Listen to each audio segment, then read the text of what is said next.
What's good, YouTube? And welcome to a Yu-Gi-Oh! Box doing good in 2025. It's about dang time. Higher prices? Why are you celebrating this? We need to see this. After a year of product failing stores, they need to make a little bit of money off Yu-Gi-Oh! To continue. And it's not like anything in the set is rising right now. We already saw Draco Tail rise in price, yet this was heading down in price into the weekend and then rose throughout. I think some people did some number crunching and saw, well, Izuna's fallen towards 40, but we still see her in 1 in every 3 boxes average, actually a little more because you pull 4.8 per case on average. And then when we go through us having more hits than ever between Starlights and collector rares, and you see all this value around and above her, and then you get all those $10 hits, $9 hits, which the yummies still going down in price rather than up despite the demand for the deck, and stuff like Paradise Smasher not able to take off because of ban list fears that are reasonable. I sat down, I watched some Yu-Gi-Oh! This weekend, and I saw somebody call this VFD. I just got VFD'd, and it makes so much more sense why everybody expects this to get auto-banned on this next list, although I think the next list will be pretty skimpy, and then we'll see a heavier one. That's speculation always, though, when talking about that big old ban list hammer. Not a lot moving in here, but Draco Tail, before that fall off of the set coming down even further, it rose up in price and gave even more stability to the bottom end, where you're looking at, oh, so this many boxes on average get value back, and then you have all this other value stacking in, and I think that's why it ended up coming up. And this is great for shops because they're spending $56 to $58 average, I think, on these boxes, and then you're talking about platform fees and shipping for these sellers on here, and they're finally able to get a morsel back to pour back in the Yu-Gi-Oh! Product and hope it does good once again for their communities. That's why we need product to have just a bit of a backbone instead of falling out, because if product's falling out to $35 a box like our last core set, that means there's not value for y'all to open either or have in terms, unless you're getting a lottery scratch off Starlight hit, and that's a long shot on getting a good one, isn't it? So it's good to see that 3 good decks could finally sell a Yu-Gi-Oh! Product this year. Hypeland sent me 2 jackets, the Puffer, which is so nice, the Millennium Puffer, it's such high quality, and their jacket. Now, this next part's not sponsored at all. They did send me these completely for free, and they don't really have any expectations, but this product was given to me. I went ahead and spent out of pocket on their Yu Yu Hakusho drop today, so be aware that this capsule is live, and some things end up selling out fast for them and not getting restocked at times. I bought the Yusuke shirt as well as this, so they're gonna get their money back on me, and they know it. But I hope to see a 5Ds drop in the future, and here's me flexing it as well. Same shirt, and you see it's a good fit, it's high quality, and they might not want me to say this, but with Yu-Gi-Oh! Stuff, I tend to like to wait for Black Friday to see where it goes, unless it's an I need it, which I still do a large order, like when they drop their GX stuff. But some stuff I'll hold off on and see if I can get it on sale later,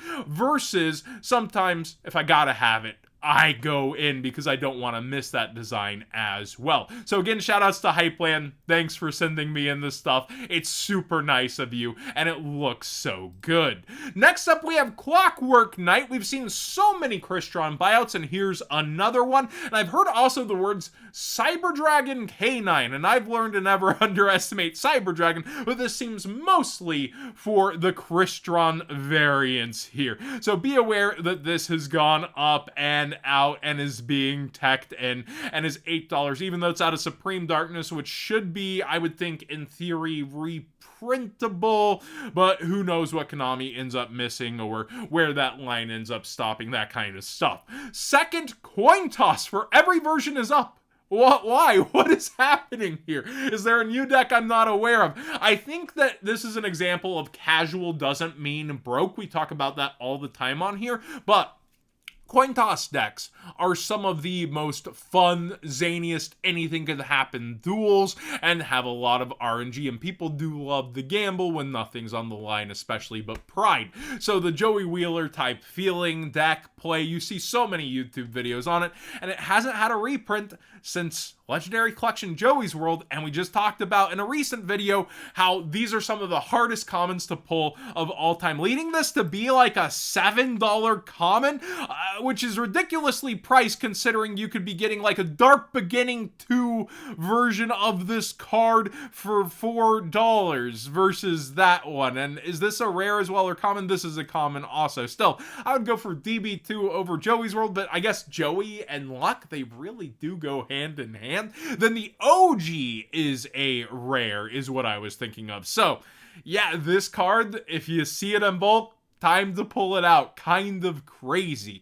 Konami continues to go ahead and cannibalize QCRs as Starlight. U-Bell was another one that was actually trending back up continuously, and now will be sloping down most likely as it gets a Starlight competitor. Also a prize card, I'm not the biggest fan of this. Usually you would put it in Battles of Legend or something, but Duel Link Dragon getting a reprint here and a high rarity, I'm not against that. That's a fine place for it. A certain type of collector that loves to do the prize card reprints does exist.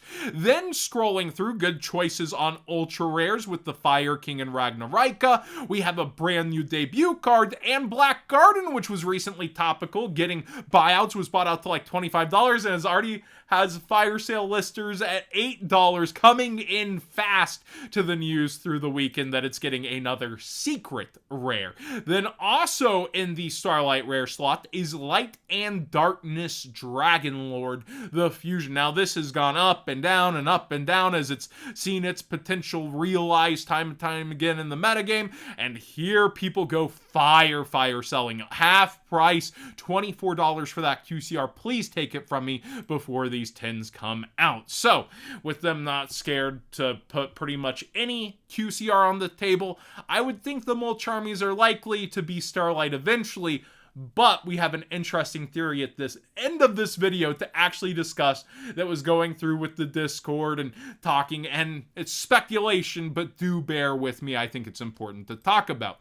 Now, it's not all people running away from the collector side of the market. Sky Striker Ace Ray Alter Art has multiple sales in the $350 range and multiple above 300, and the lowest listings are towards 350. So people are slapping down money throughout this time on high-end modern. I personally wouldn't be, but I do see why people kind of have this faith over here with alter art. So far, I don't have the same feeling. I feel like Konami, when they get a bit of an itch, will dip in the alter art pool, but we'll have to wait and see and watch for it to happen.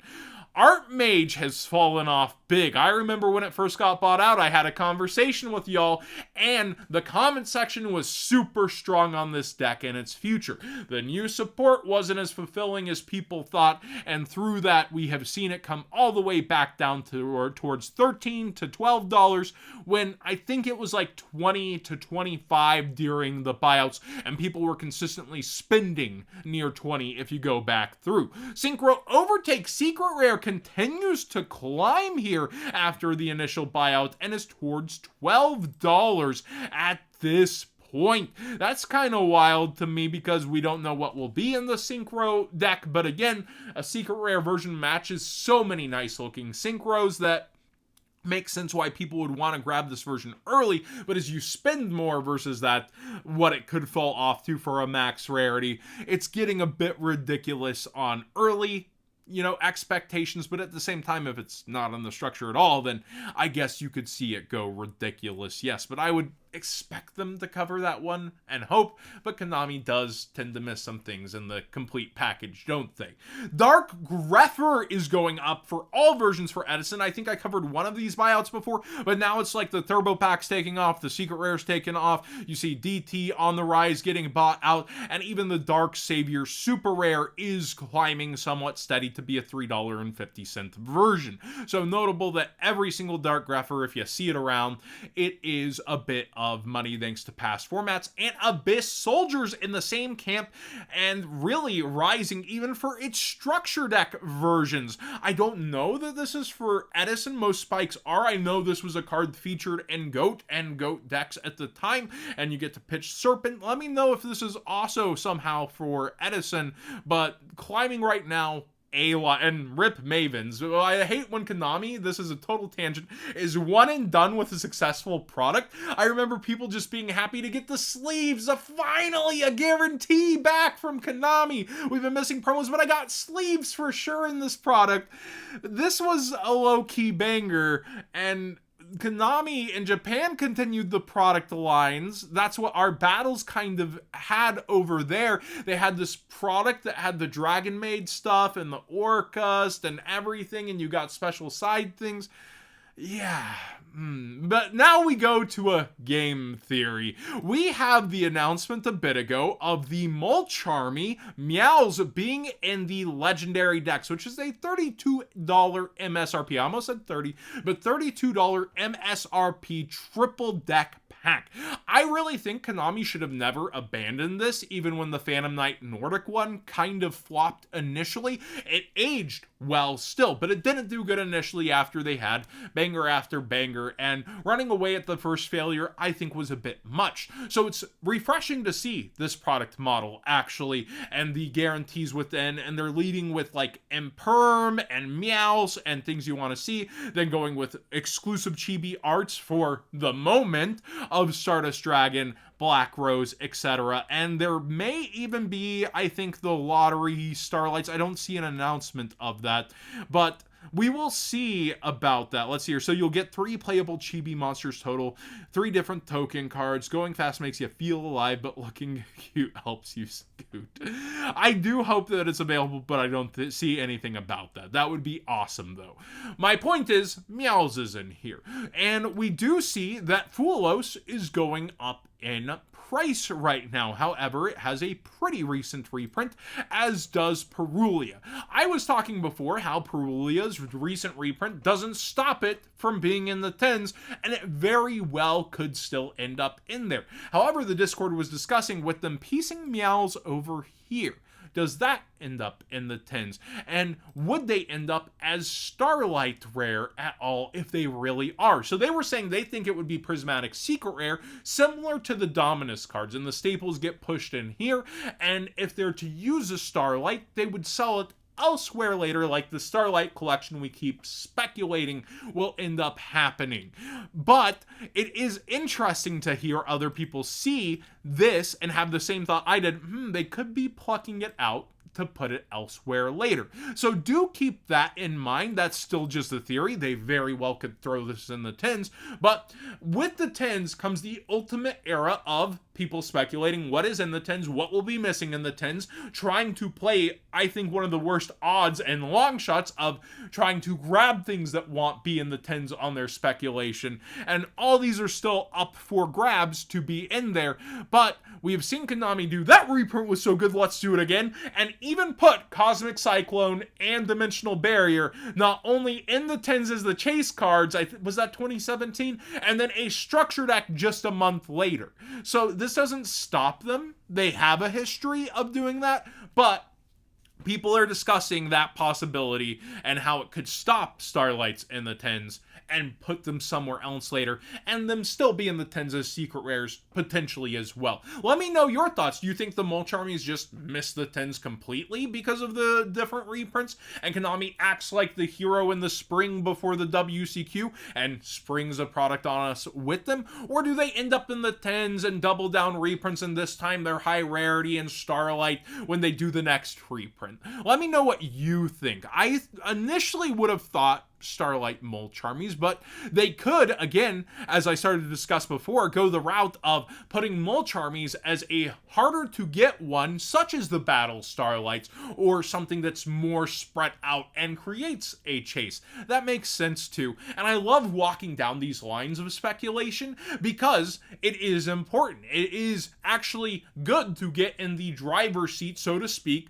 and pretend, hey, I'm Konami, what am I gonna do? And see how accurate or not you are, because it's still gambling to speculate this way and put money down on it, but it is good to practice and see your success rate doing so.